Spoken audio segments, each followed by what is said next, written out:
Bacias hidrográficas no Brasil. Bom, características gerais das bacias brasileiras. Predomínio de rios planáuticos.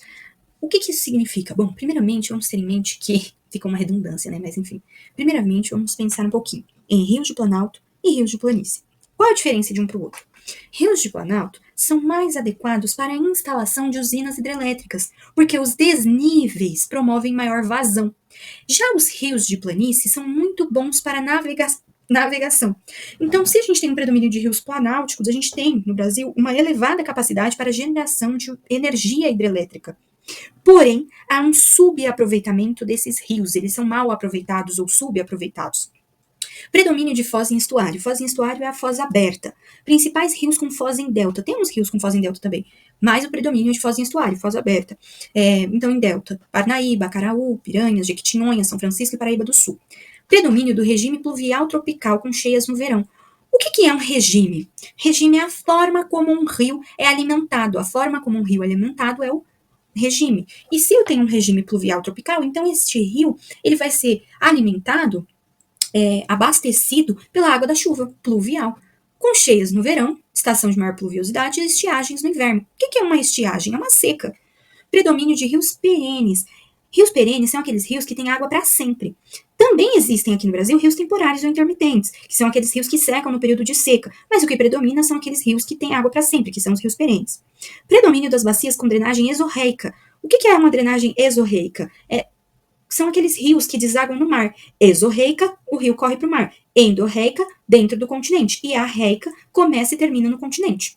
Então, aqui no Brasil, predomina exorreica, rio que deságua no mar. Existem 12 regiões hidrográficas no Brasil definidas como bacias hidrográficas, grupos de bacias ou subbacias hidrográficas próximas, com características naturais, sociais e econômicas semelhantes.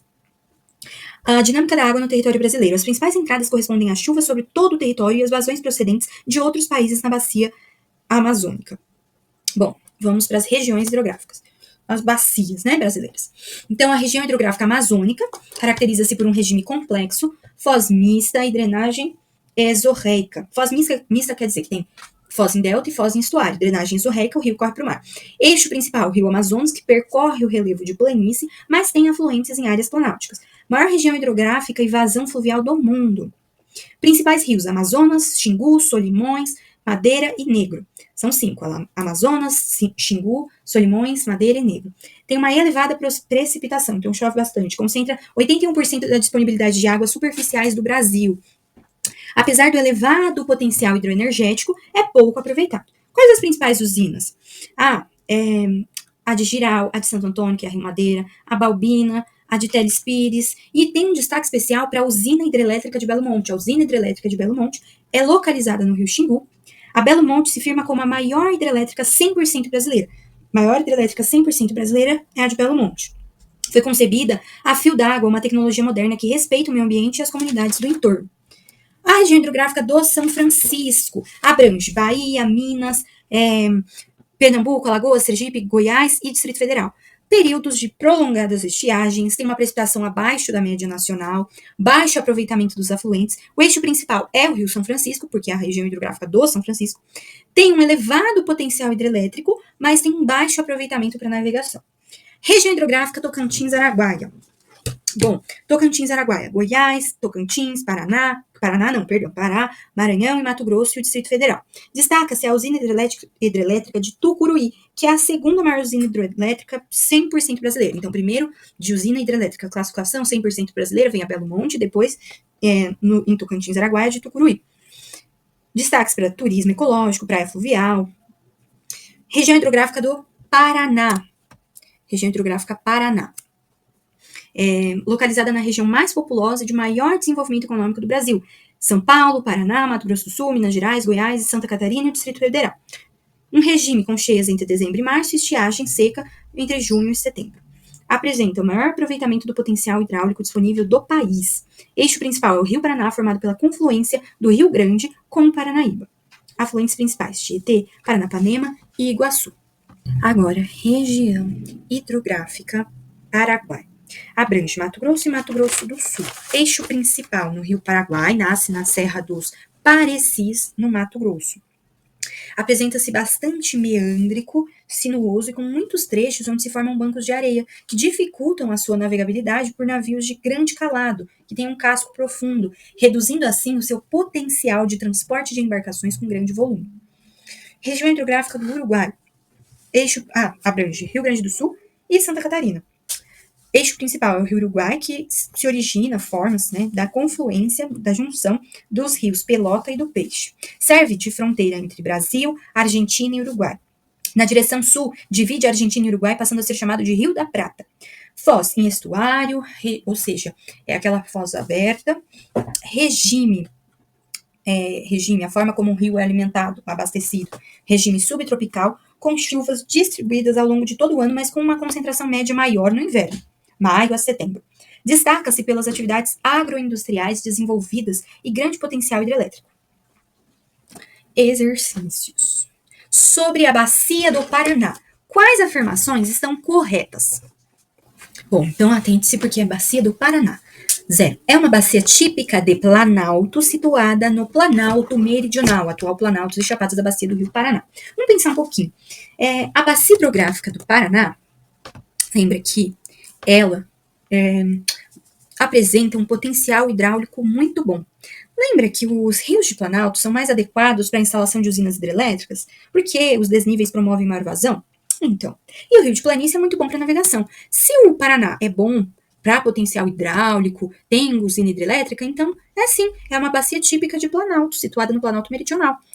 Destaca-se destaca-se mais pela prática da navegação do que pela produção de energia elétrica. Se o rio é planáltico, vai navegar com o quê?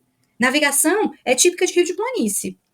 Mais pela navegação do que a produção de energia? Não, tá errado. É principalmente na produção de energia.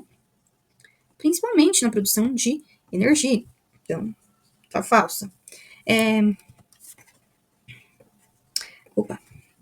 A usina hidrelétrica de Itaipu localiza-se em 7 quedas na divisa do Brasil com a Argentina? Não. Na divisa do Brasil com o Paraguai. E é um pouquinho mais adiante, não é na região de 7 quedas, não. Os principais afluentes do Rio Paraná no Brasil são os da margem direita? Não é da margem direita, não, é da margem esquerda. O Rio Paraná nasce no Brasil e deságua no estuário do Prata, banhando os seguintes países: Brasil, Paraguai, Argentina. Uruguai não. Uruguai não, porque se transforma depois em Rio da Prata. 5. O maior complexo hidrelétrico atualmente em funcionamento no Brasil é Urupungá. Presta atenção, o maior complexo hidrelétrico é Urupungá, formado pelas usinas de Jupiá e Ilha Solteira, situado no Rio Paraná. Sim, o maior complexo hidrelétrico é Urupungá. Agora, qual que é a maior usina hidrelétrica na bacia do Paraná? É Itaipu. Mas o maior complexo hidrelétrico é Urupungá. Unesp 2017. A água sai de Cabrobó, Parnamirim, Salgueiro até Jati. Deixe o rio desaguar, doutor, para acabar com o sofrimento daqui. O São Francisco, com sua transposição, no meu Nordeste, o progresso vai chegar. Na contramão, o meu sertão não vai ficar. Aranice Araújo, deixe o rio desaguar. Tá, uma letra de música, vamos lá. Aqui tá falando, então, da transposição do Rio São Francisco. A gente percebe que há questões complexas envoltas na transposição do Rio São Francisco. Em termos econômicos, os argumentos favoráveis